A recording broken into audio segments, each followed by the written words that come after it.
इस चैनल के माध्यम से सुनाई गई कहानियां अनुभवों की वास्तविकता का दावा नहीं करती है। चैनल का उद्देश्य कहानियों के माध्यम से किसी भी तरह का अंधविश्वास फैलाना या अंधविश्वास को बढ़ावा देना नहीं है। किसी भी धर्म संप्रदाय को ठेस पहुंचाना नहीं है। कहानियों का उद्देश्य केवल मनोरंजन है। हेलो दोस्तों, मेरा नाम कमलेश है और मैं उत्तर प्रदेश के एक छोटे से गांव का रहने वाला हूं। मैं भूत प्रेत के किस्सों को महज एक अफवाह और लोगों को बेवकूफ़ बनाने का एक तरीका मानता था, लेकिन बस तब तक जब तक मेरा उनसे सामना नहीं हुआ था। ये बात आज से लगभग 7 से 8 साल पहली है, जिस समय मैं एक छोटी सी कंपनी में काम किया करता था। उन दिनों कंपनियों में मशीनों के उपयोग को लेकर होड़ लगी हुई थी। इसी के चलते हमारी कंपनी के मालिक ने भी सभी कर्मचारियों को काम से हटा दिया था। मुझे भी काम से निकाल दिया गया था। इसी कारण मैंने दूसरे काम को खोजना शुरू कर दिया, लेकिन मुझे कोई भी काम नहीं मिल पा रहा था, जिस कारण मुझे अपना गांव छोड़ना पड़ा, क्योंकि मुझे मेरे काका ने एक दूर दराज गांव का पता बताते हुए कहा था कि उस गांव में जाना, वहां का मुखिया मेरा अच्छा दोस्त है, वहां पहुंचकर उनको ये चिट्ठी देना, वो तुम्हें ज़रूर कोई ना कोई काम दिला देंगे। मैंने ऐसा ही किया और मैं शाम के लगभग 7 बजे तक वहां पहुंच चुका था। गांव के बाहर ही कुछ लोग टहल रहे थे। मैंने उनसे मुखिया के घर का पता पूछा। तब उनमें से एक बुजुर्ग आदमी ने कहा, बेटा, आगे तुम्हें एक हवेली दिखाई देगी। वो हवेली ही मुखिया जी की है।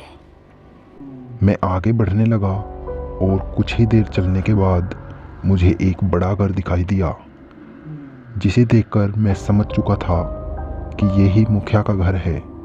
मैं अंदर गया और आवाज़ लगाई, मुखिया जी। तभी एक करहाती आवाज़ सुनाई दी, कौन है बेटा? मैं उनके पास गया और बोला कि मुझे काका रघु ने आपके पास भेजा है, और वो चिट्ठी भी उन्हें दे दी। उन्होंने चिट्ठी को खोला और अलट पलट कर देखने लगे। ऐसा उन्होंने 4 से 5 बार किया। इसके बाद उन्होंने मुझसे कहा कि ठीक है, अब खाना खाकर सो जाओ, सुबह बात करते हैं। उन्होंने मुझे कुछ चावल दिए। मैं उन्हें खाकर सोने के लिए बाहर वाले कमरे में चला गया, लेकिन तभी मेरी नज़र सामने वाले घर पर पड़ी। घर को देखकर ऐसा लग रहा था कि मानो वहाँ पर कोई नहीं रहता हो। जर्जर दीवारें और चारों तरफ बड़ी बड़ी घास फूस उगी हुई थी, लेकिन मैंने उसे नज़रअंदाज किया और सोने की कोशिश करने लगा। यही सब सोचते सोचते न जाने मेरी आँख कब लग गई। मेरी आंखें सुबह एक तेज आवाज़ के साथ खुली। मैंने अपने चारों तरफ देखा तो मुझे एक खिड़की से मुखिया जी दिखाई दिए, जो उसी खंडर घर की ओर जा रहे थे।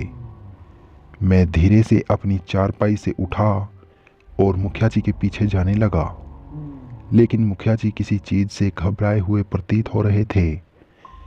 मैं उनके पास गया और धीरे से बोला, आप इतनी सुबह सुबह कहाँ जा रहे हो? लेकिन मुखिया जी शांत खड़े रहे। वो बिना कुछ बोले आगे बढ़ने लगे, लेकिन तभी मेरी नज़र उनके हाथ में जो थैला था उस पर पड़ी। उससे एक अजीब सी गंध आ रही थी, मानो उस थैले में कुछ अजीब सी सड़न वाली चीज़ हो। मुखिया जी आगे बढ़ते हुए घर के अंदर चले गए, लेकिन मैं वहीं पर खड़ा होकर उन्हें देख रहा था। करीब 15 से 20 मिनट के बाद मुखिया जी उस घर से बाहर आए।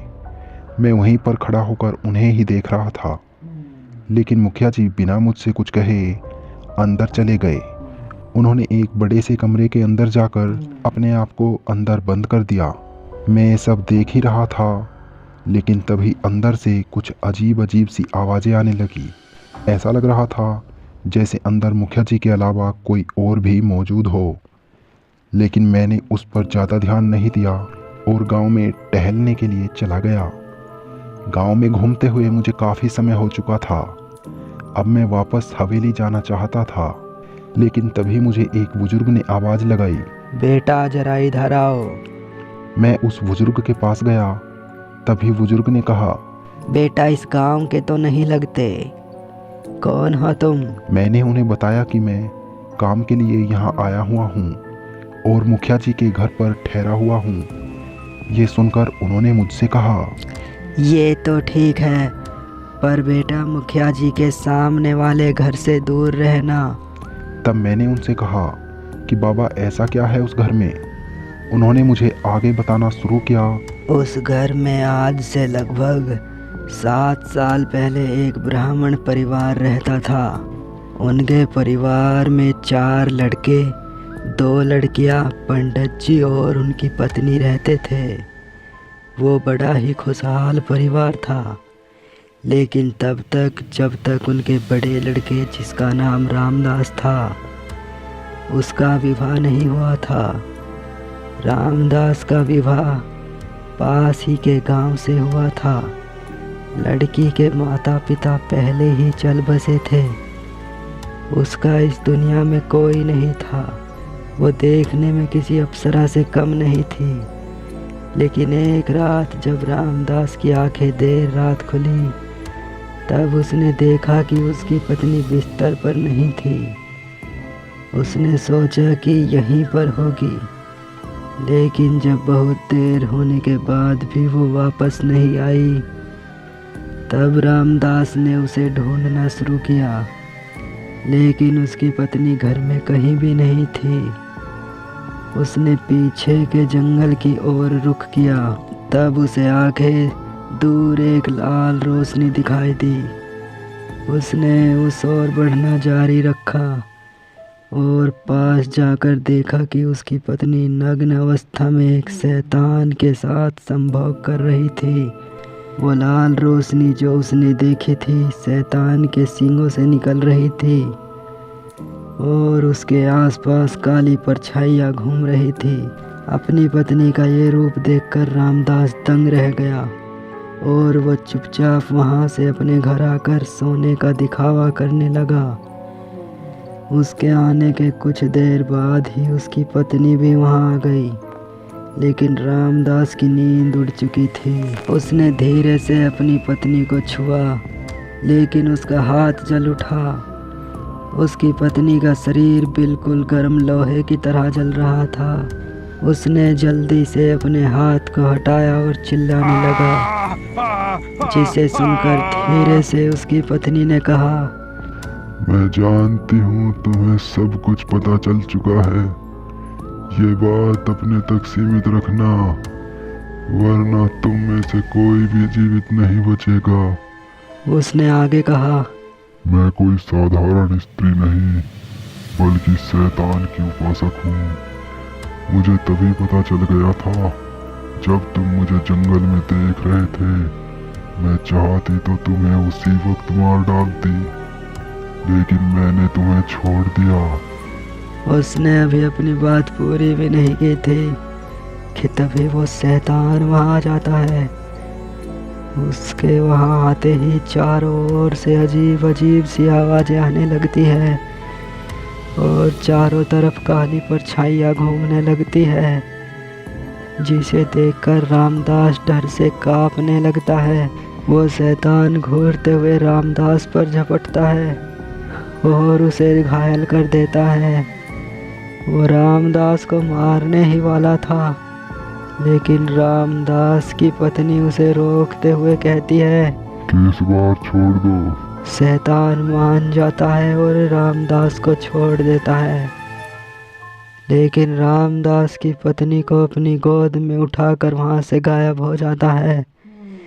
रामदास घबराया हुआ कमरे से बाहर भागा और चिल्लाने लगा, जिसे सुनकर उसके घर के सभी लोग उठ जाते हैं और उससे पूछते हैं कि क्या हुआ। वो अपने घर वालों को सारी बात सुना देता है, जिसे सुनकर वो सभी भयभीत हो जाते हैं।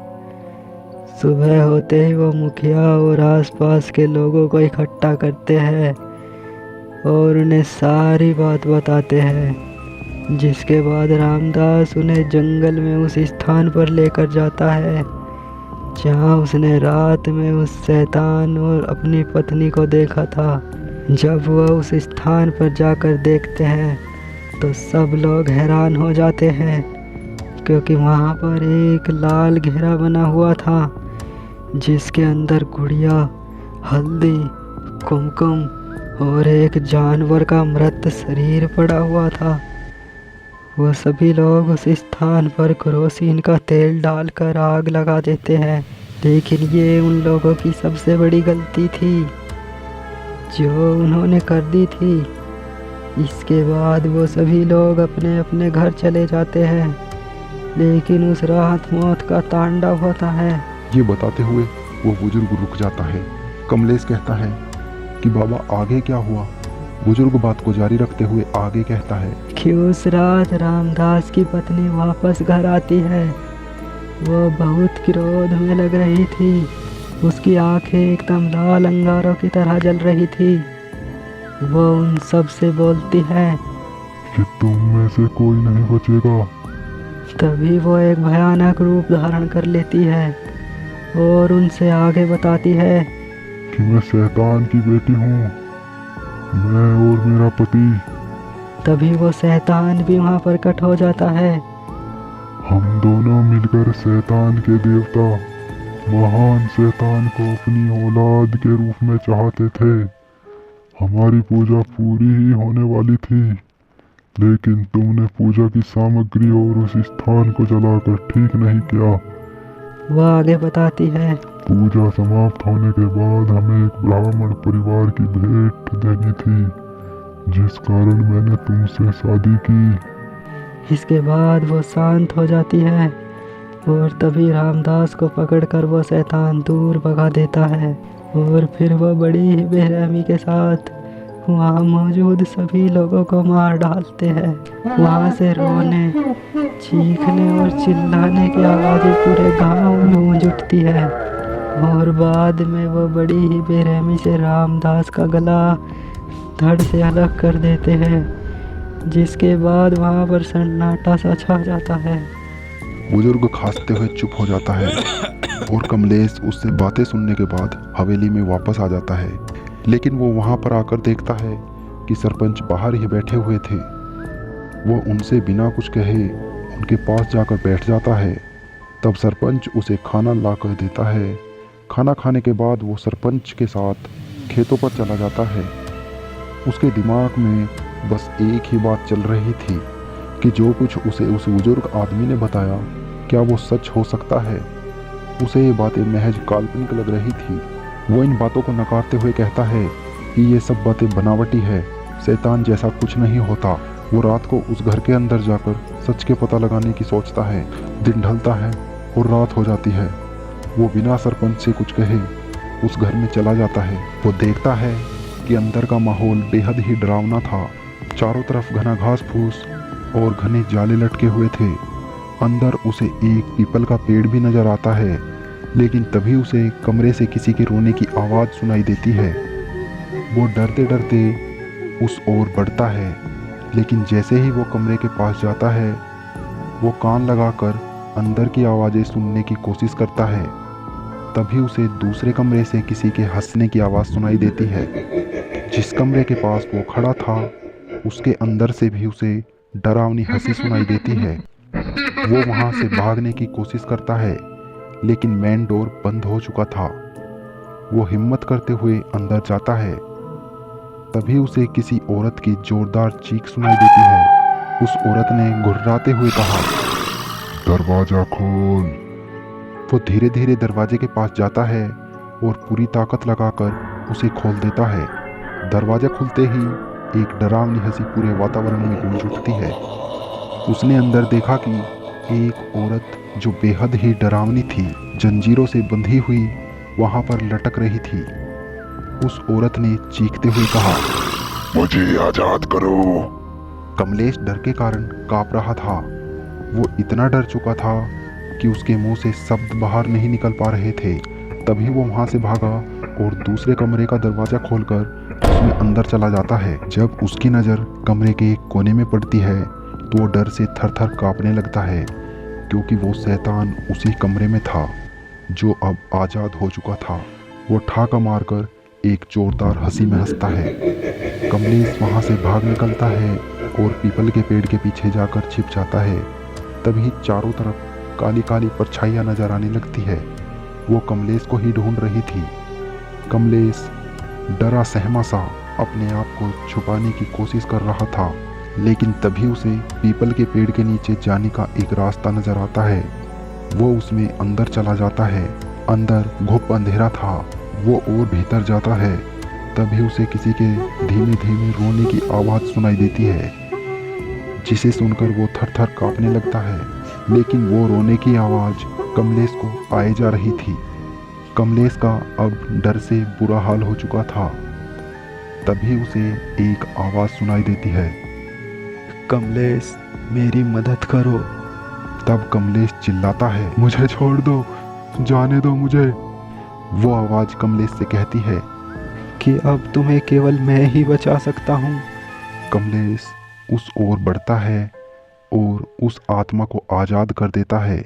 तभी वो शैतान वहाँ भी आ जाता है। शैतान उस आत्मा को देखते ही बोलता है कि रामदास, आखिरकार तुम आजाद हो ही गए, लेकिन अब तुम नहीं बचोगे। उन दोनों के बीच युद्ध शुरू हो जाता है।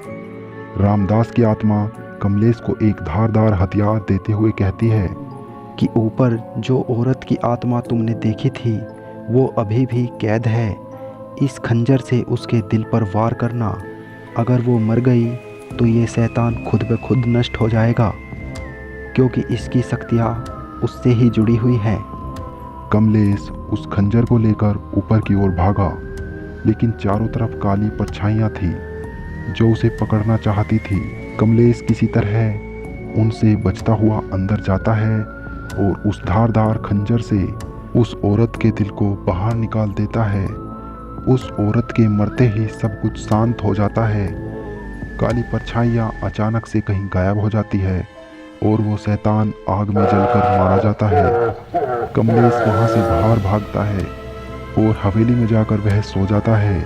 लेकिन जब वो सुबह उठता है तो उसे सरपंच कहीं नजर नहीं आता। वो उनको बहुत खोजता है, लेकिन सरपंच का कहीं भी नामो निशान नहीं था। ये राज आज भी एक राज बनकर रह गया है कि आखिरकार सरपंच थैले में उस घर में क्या लेकर जाते थे और क्यों जाते थे, और आखिरकार सरपंच अचानक कहाँ गायब हो गया।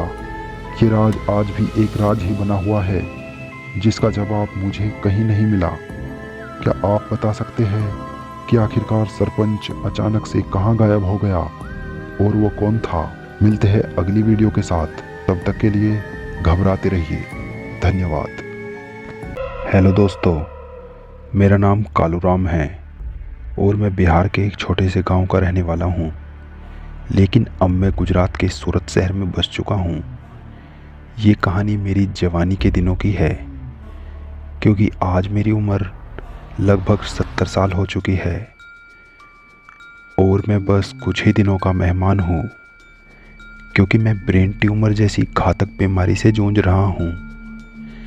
डॉक्टरों का कहना है कि मैं बस कुछ ही दिनों का मेहमान हूँ, इसलिए मैंने सोचा कि क्यों ना आप सबके सामने अपनी वो डरावनी दास्तां बयां करूँ जिसका सामना मैंने किया था।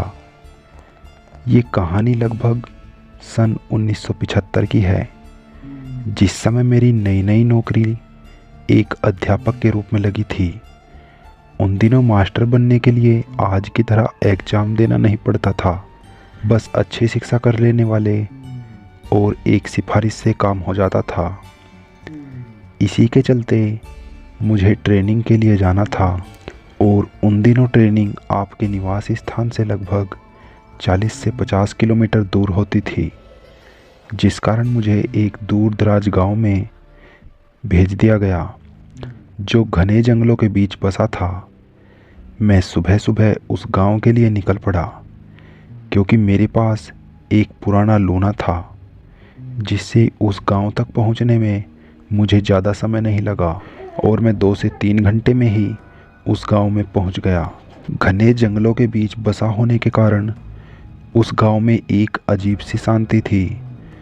कुछ लोगों से मैंने वहां के स्कूल का पता पूछा और स्कूल पहुंच गया। स्कूल जाने के बाद मैंने उन्हें अपना पत्र दिया और उन्होंने मुझे बच्चों के क्लासरूम में भेज दिया। मैंने बच्चों को बताया कि मैं आपका नया अध्यापक हूँ और उन्हें पढ़ाना शुरू किया। वहाँ के बच्चे बहुत ही होशियार और मासूम थे। मुझे उन बच्चों को पढ़ाने में बहुत मज़ा आ रहा था। समय का पता ही नहीं चला कि कब बच्चों की छुट्टी का समय हो गया।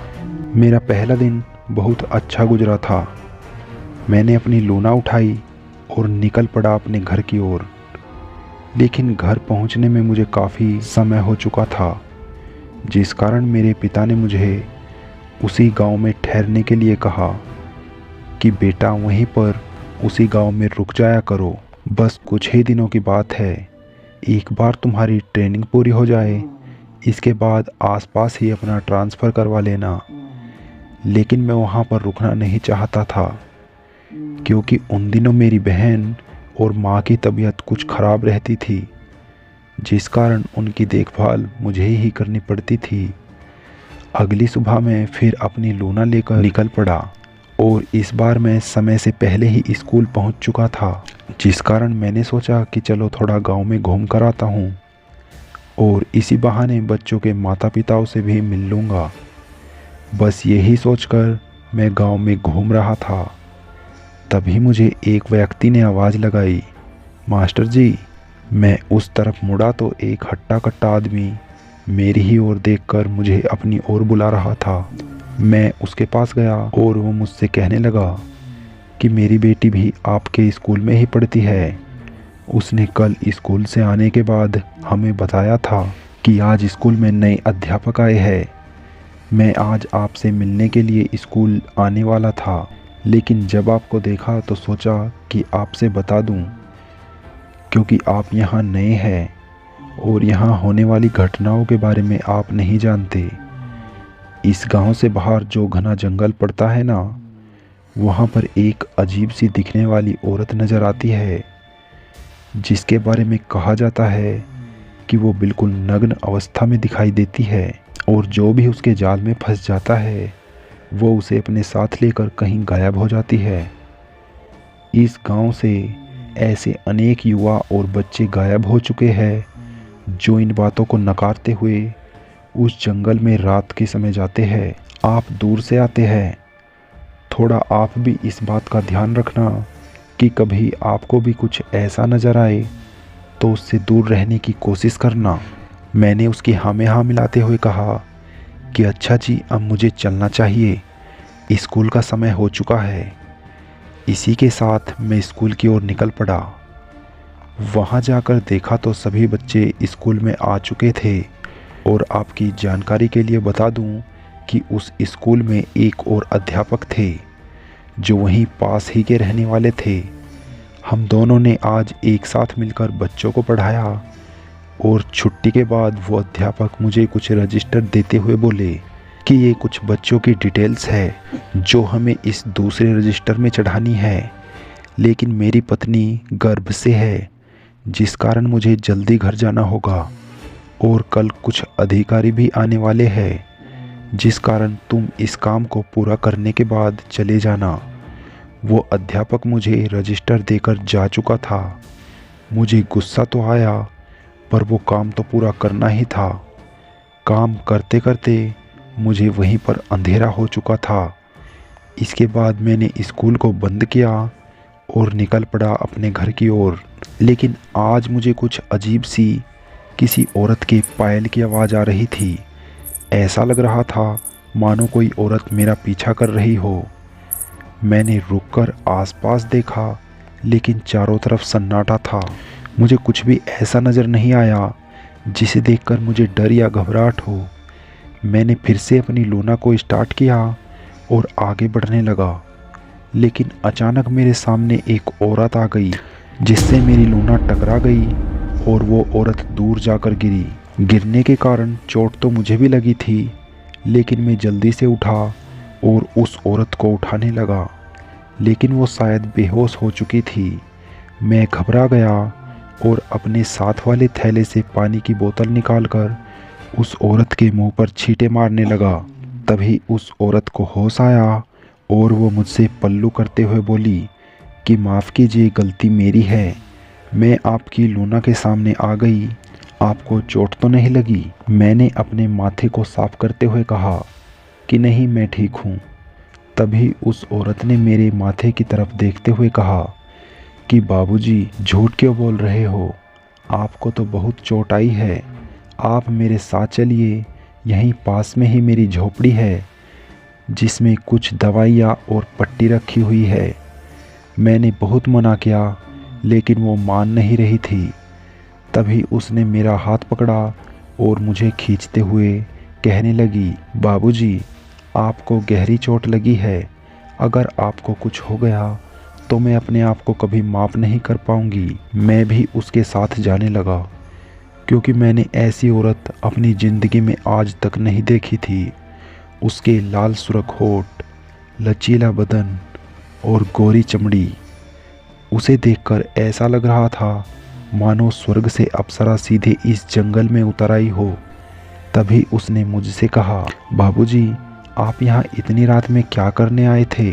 मैंने उसे जवाब देते हुए कहा, मैं एक अध्यापक हूँ और पास वाले गांव में बच्चों को पढ़ाता हूँ। वैसे मैं यहाँ से जल्दी निकल जाता हूँ, लेकिन आज ज़्यादा काम होने के कारण लेट हो गया। जिसे सुनकर उसने मुझसे कहा कि बाबूजी, उन गांव वालों ने आपको इस जंगल की डरावनी कहानियाँ नहीं सुनाई जो वो यहाँ आने वाले सभी लोगों को सुनाते हैं? मैंने मुस्कुराते हुए कहा, सुनाई तो है, मगर मैं उन मनगढ़ंत बातों पर विश्वास नहीं करता। वो हल्की सी मुस्काई और बोली, बाबूजी, ये हमारी टूटी फूटी सी झोपड़ी है। मैंने सामने देखा तो मुझे भी एक झोपड़ी दिखाई दी जो बेहद ही बुरी हालत में थी। उसे देखकर ऐसा लग रहा था जैसे अंदर जाते ही वो हमारे ऊपर गिर जाएगी। उस औरत ने दरवाज़ा खोला और मुझे अपने साथ अंदर ले गई। अंदर जाते ही मेरे नाखूनों में एक बेहद सड़न वाली गंध गई। उसने ये महसूस कर लिया और बोली, बाबूजी, शायद कोई जानवर अंदर आकर मर गया होगा जिस कारण ये दुर्गंध आ रही है। वो क्या है ना बाबूजी, जंगल है ना, इस कारण ऐसा होता रहता है। मैं भी उसकी बातों से सहमत था। फिर वो जल्दी से एक बॉक्स लाई और मेरी मरहम पट्टी की। मरहम पट्टी करते हुए बार बार उसकी नज़रें मेरी नज़रों से टकरा रही थी और मेरे शरीर में एक अजीब सी बिजली उत्पन्न हो रही थी। लेकिन मैंने अपने आप को संभालते हुए उससे जाने की अनुमति मांगी। उसने सहमति में अपना सर हिला दिया। मैं अपनी लूना की ओर जाने लगा। वहाँ पहुंचकर मैंने अपनी लूना को उठाया और स्टार्ट करके अपने घर की ओर निकल पड़ा। घर पहुंचने में आज बहुत समय हो चुका था। रात के लगभग 12 बज चुके थे। घर पर सब बहुत परेशान नज़र आ रहे थे। तभी पिताजी ने पूछा कि बेटा, ये चोट कैसे लग गई? लेकिन मैंने उस औरत के बारे में उन्हें कुछ भी नहीं बताया और कह दिया कि पिताजी, सामने कोई जानवर आ गया था जिस कारण ये चोट लग गई। लेकिन डरने की कोई बात नहीं है, मैंने पट्टी और दवाइयाँ ले ली है। उन्होंने सहमति में सर हिलाया और सोने चले गए। मैं भी खाना खाकर सोने की कोशिश करने लगा, पर मेरी आंखों में नींद नहीं थी। मुझे उस औरत का चेहरा बार बार नज़र आ रहा था। मुझे ऐसा लग रहा था मानो अब भी वह औरत यहीं कहीं मेरे आसपास मौजूद है।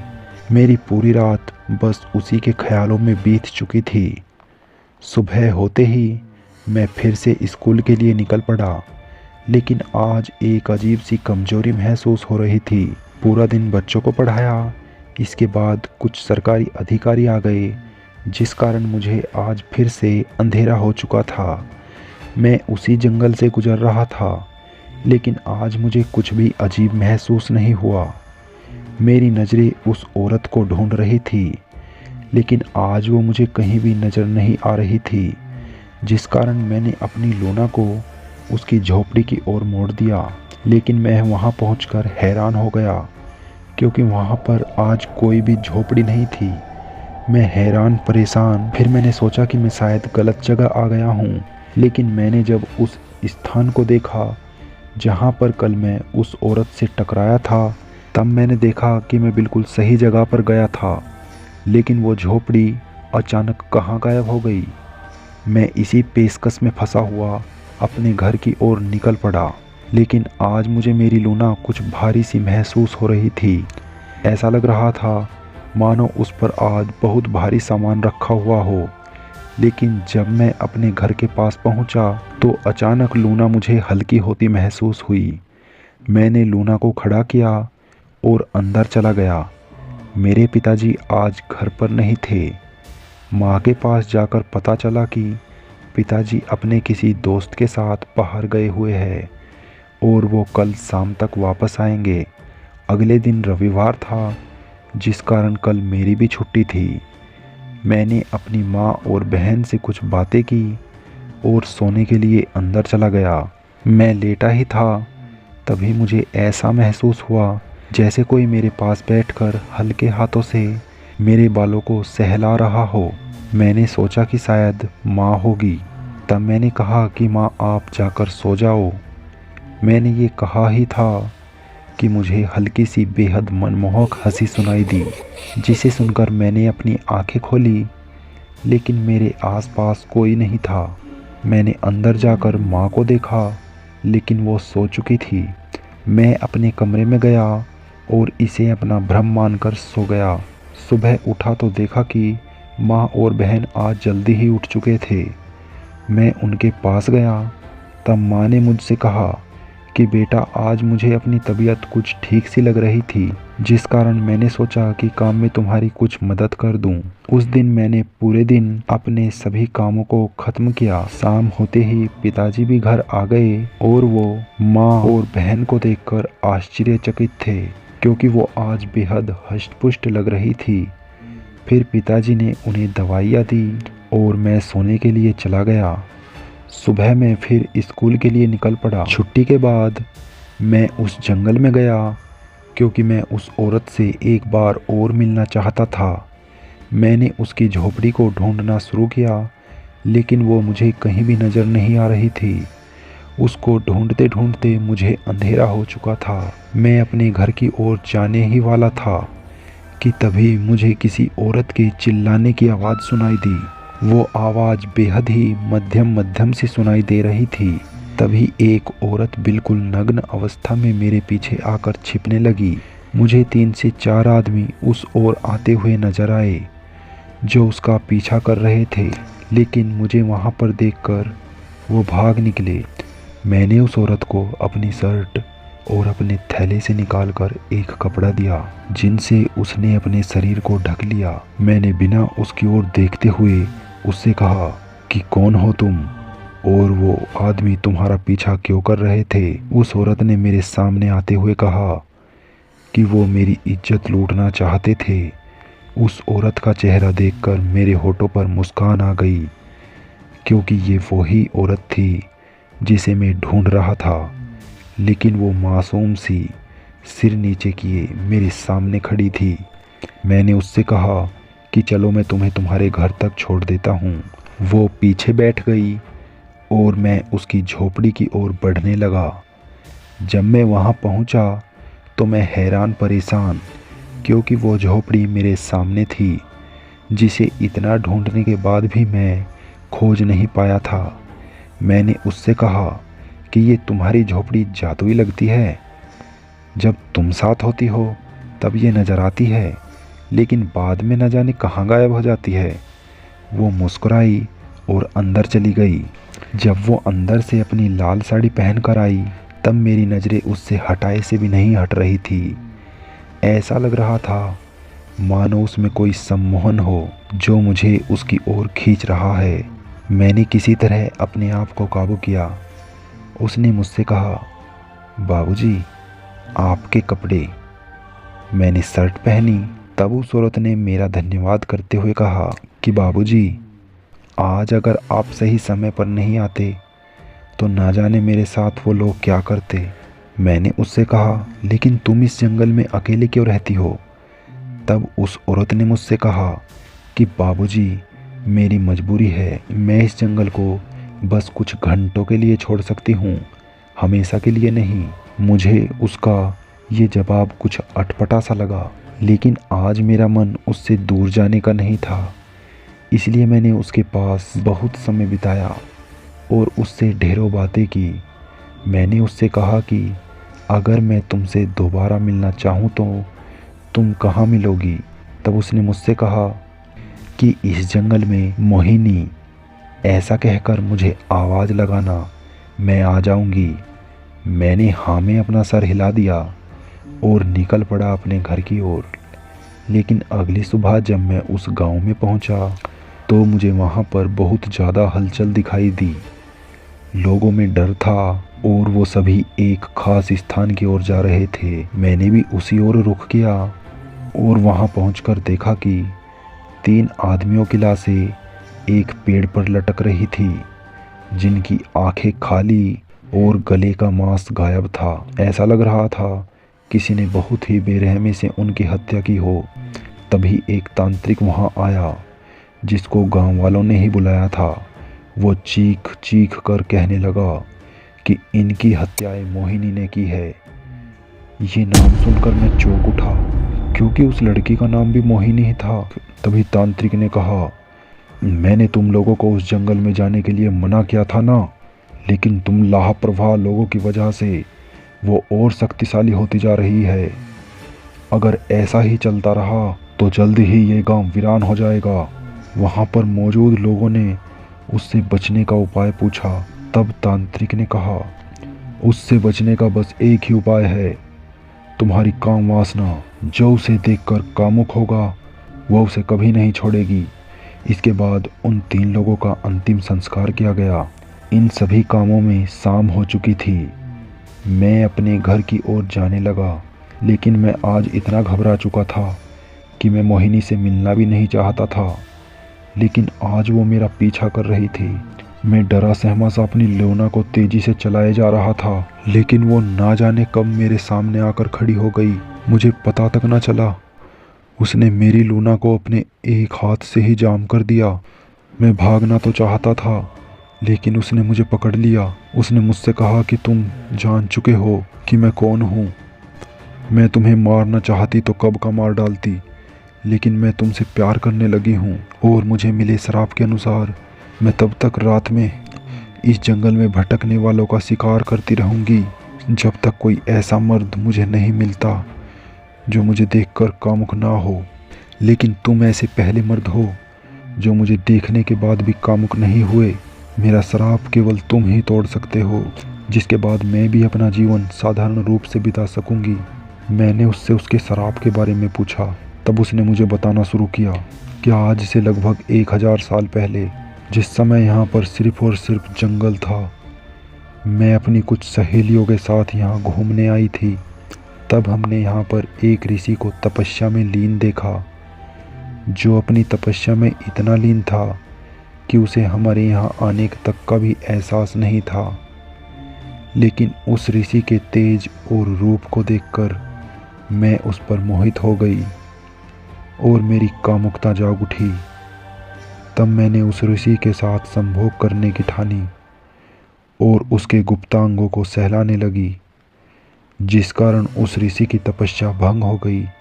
और तब उसने मुझे श्राप दिया कि जिस तरह तुम मुझे देखकर कामुक हुई हो, उसी तरह तुम्हें जो भी इस जंगल में देखेगा वो तुम्हारे साथ संभोग करने के लिए उत्सुक हो उठेगा। तुम इस जंगल को छोड़कर कभी नहीं जा पाओगी। ऋषि के ऐसे वचन सुनकर मुझे अपनी गलती पर पछतावा हुआ। मैंने ऋषि से माफ़ी मांगी। तब ऋषि ने कहा कि तुम्हें इस जंगल में एक ऐसा मनुष्य मिलेगा जो तुम्हें देखकर कामुक नहीं होगा, वही इस श्राप को तोड़ेगा। अगर तुम उसके साथ संबंध बनाओगी तभी तुम इस श्राप से मुक्त हो पाओगी। उसने मुझे ये सब बताया, लेकिन मैं उसके साथ ऐसा कुछ करना नहीं चाहता था। लेकिन उसने न जाने क्या किया, मुझे चक्कर से आने लगे। मैं बेहोश होकर नीचे गिर पड़ा। जब मैं होश में आया तो मैंने देखा कि वो मेरे ऊपर बैठी हुई थी और मैं बिल्कुल नग्न अवस्था में था। मुझे ऐसा लग रहा था जैसे आज वो मेरे प्राण निकाल लेगी, लेकिन वो बहुत खुश नज़र आ रही थी। उसने मुझसे कहा कि अब मैं तुम्हारी पत्नी बन चुकी हूँ और मेरा रूप भी अब सामान्य हो चुका है। इसके बाद वो मेरे साथ मेरे घर आई। घर पहुंचकर मैंने अपने घर वालों से बोल दिया कि मैं इससे प्यार करता हूँ और हमने शादी कर ली है। घर वाले उसके रूप को देखकर बहुत खुश थे और उन्होंने उसे अपना लिया। शादी के कुछ दिनों बाद ही मेरी माँ और बहन की तबीयत बिल्कुल ठीक थी। उन्हें देखकर ऐसा लग रहा था मानो वो कभी बीमार ही नहीं थी। आज भी वो मेरे साथ रहती है। हमारे 2 बेटे और 1 बेटी है। मेरी बेटी बिल्कुल अपनी माँ की तरह दिखाई देती है। उसमें भी अपनी माँ की तरह अजीब अजीब सी शक्तियाँ हैं। वो इंसान को देखकर उसके बारे में बता देती है और उसके शरीर के अंदर क्या बीमारी है वो उसे देखकर बता देती है, लेकिन वो इलाज नहीं कर पाती। उसे अभी जड़ी बूटियों का ज्ञान नहीं है। शायद भविष्य में वो भी लोगों का इलाज करे। और उसकी माँ ने मेरे ब्रेन ट्यूमर को ठीक करने की दवाई खोज ली है। अब मैं जल्द ही ठीक हो जाऊंगा और आप सबके सामने एक और ऐसा ही किस्सा लेकर आऊँगा जो मेरे साथ घटा था। इसी के साथ मैं अपनी वाणी को विराम देता हूँ। आपको मेरी कहानी कैसी लगी कमेंट करके ज़रूर बताएं। मैं आपके कमेंट का इंतज़ार करूँगा। मिलते हैं अगली वीडियो के साथ, तब तक के लिए घबराते रहिए।